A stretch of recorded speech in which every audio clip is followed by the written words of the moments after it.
Hello everyone. Today we are going to discuss chapter 5 periodic classification of elements for class 10th. Initially we need to discuss what is the need for the classification of elements. Earlier we have less number of elements discovered, but as the time goes on, then the number of elements increases which were discovered. So today we have around 115 elements which are known to us, and these are so many elements, and it is very difficult to study the properties of every individual element. So they were classified as groups and periods, as we will discuss in this chapter. And for classification of these elements, we need to study the properties according to group or according to the period mainly. So in the first classification, the name of the classification was Dobrenier triads. This Dobrenier triads was given by the German chemist. The scientist's name was Dobrenier, and it was given in 1829. The meaning of tri means three. So triad means group of three elements. Triad means group of three elements. So when the elements are arranged in order of increasing atomic masses, the atomic mass of the middle element of the triad is equal to the arithmetic mean of the other two. Means suppose, for example, this is the group of three elements, that is a triad: lithium, sodium and potassium. So according to this, the atomic mass, initially we need to categorize them, or we need to arrange them in increasing atomic mass. So the atomic mass of the middle, that is sodium, is arithmetic mean of the other two. The atomic mass of lithium is 7, potassium is 39. 7 plus 39 upon 2, that is 46 upon 2, 23, that is exactly equal to the atomic mass of sodium. Now what is the need, why these three elements they are grouped together, उनको इकट्ठा क्यों रखा? Because these three elements are metals. They react with water to form alkali, and their valency is 1. Alkali, what is the meaning of alkali? Alkali means the base which is soluble in water. ठीक है, the base which is soluble in water.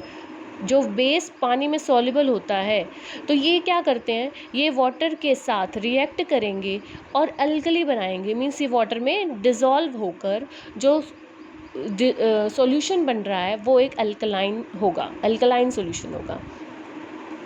Second triad जो उसने दिया वो था calcium, strontium और barium का. Again उसने इन तीनों को एक ही कैटेगरी में, एक ही ट्रायड में क्यों रखा? Because they are metals and their oxides are alkaline in nature. यहाँ पर हमने पढ़ा था कि वो वाटर के साथ रिएक्ट करते हैं और अल्कली फॉर्म करते हैं. यहाँ पर हम उनकी प्रॉपर्टी पढ़ रहे हैं कि जो उनके ऑक्साइड्स हैं they are alkaline in nature. Now this initially we need to arrange them in according to increasing atomic mass. So its atomic mass is 40, it's 88 and it's 137. So when we calculate the atomic mass of strontium, so mass of strontium will be equal to 40 plus 137 upon 2, arithmetic mean. When we add these, 177 upon 2, that is equal to 88.5, which is approximately equal to the atomic mass of strontium. That was not exactly equal, that was approximately equal to the atomic mass of strontium. Now the third triad was chlorine, bromine and iodine, and these are called halogens. What is the meaning of halogens? Halo means salt and gene means producer. So they are salt producers. But we salt कब produce करते हैं? When they react with metals, then they form salt.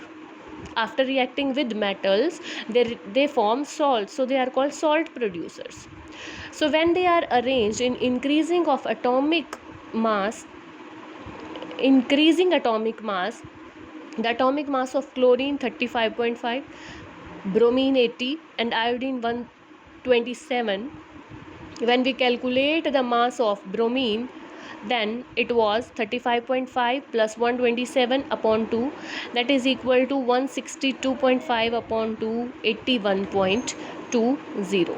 Again it is approximately equal to 80, not exactly equal to 80. These three elements were categorized in the same one triad because they are non-metals. They are non-metals. They react with water to form acids, they react with metals to form salts, and their valency is 1. उनकी valency कितनी होती है? 1. Now what are the limitations? Limitations क्या थी इस classification की? इस classification को ज़्यादा दिनों तक एक्सेप्ट क्यों नहीं किया गया? The first limitation was he could identify only 3 triads. ये जो हमने 3 triads की बात की है, डॉबर्नियर सिर्फ यही 3 triad बना पाया, उसके अलावा वो और कोई भी triad फॉर्म करने में सक्सेसफुल नहीं हुआ. Second was he failed to arrange all the known elements in the form of triad. कि वो किसी भी नॉन एलिमेंट को मीन्स जितने भी नॉन एलिमेंट्स थे उस टाइम पर उन सब को ट्रायड की फॉर्म में अरेंज नहीं कर पाया. So these were the limitations of डॉबर्नियर classification. To overcome these limitations, there was a new classification that was given by the scientist John Newland in 1864, and the name of the classification is Newland's law of octaves. उसने law of octaves दिया. Oct means 8, so he made a group of 8 elements. So when the elements are arranged in the order of increasing atomic masses, the properties of 8th element is similar to first one. हर एक 8th element की property first element के जैसी थी. And this law is also called law of octaves because in this repetition of properties is just like the repetition of 8th note of octaves of music. Music के जो octaves होते हैं सा रे गा मा पा धा नी और फिर से सा आ जाता है, तो फर्स्ट और 8th जो नोट है वो सिमिलर है. सेम यहाँ पर भी फर्स्ट और 8th एलिमेंट की प्रॉपर्टी सिमिलर है. For example lithium, beryllium, boron, carbon, nitrogen, oxygen, fluorine. ठीक है, नियोन उस टाइम पर डिस्कवर नहीं था, नोबल गैसेस डिस्कवर नहीं थी, तो इस तरह से हमने इनको अरेंज कर लिया. और अरेंज करने के बाद इंक्रीजिंग एटॉमिक मास में अरेंज किया है इनको. अरेंज करने के बाद अगर हम कार्बन को फर्स्ट एलिमेंट कंसिडर करते हैं तो फर्स्ट के बाद देखो second, third, fourth, fifth, six, seventh and eighth, तो कार्बन और सिलिकॉन की प्रॉपर्टीज़ क्या होंगी? सिमिलर होंगी. लिथियम और सोडियम की एक जैसी, बेरिलियम और मैग्नीशियम के सिमिलर. इस तरह से जो एलिमेंट ऊपर नीचे रखे गए हैं उनकी प्रॉपर्टीज़ जो थी वो सिमिलर थी. तो इसलिए उसने उसको बोला Newland law of octaves, because after every 8th element the repetition of properties was observed. So what were the limitations of this classification also? This classification was applicable only up to calcium. Calcium जिसका atomic number होता है 20, atomic mass होता है 40, ये सिर्फ यहाँ तक ही possible थी. ये क्लासिफिकेशन सिर्फ यहाँ तक एप्लीकेबल थी for lighter elements only. For it was not applicable for heavier elements. Second one, only 56 elements existed in nature. उसने बोला कि सिर्फ 56 एलिमेंट्स ही एग्जिस्ट करेंगे नेचर में, उसके बाद फ्यूचर में कोई भी न्यू एलिमेंट डिस्कवर नहीं होगा. थर्ड, कोबाल्ट और निकल की जो पोजीशन थी that was also in the form of a wrong position, we can say, because cobalt and nickel, they were put together in one slot and their atomic masses are not equal. So if their atomic masses are not equal, then how could we place them together in the single slot? Iron, which resembles cobalt and nickel, that was placed far away from these elements. Cobalt और निकल की जो position थी वो iron की position से दूर थी, and the properties of these three they resemble each other. So today we have discussed till the limitations of Newland law of octaves. In the next video we will discuss about the Mendeleev's periodic table.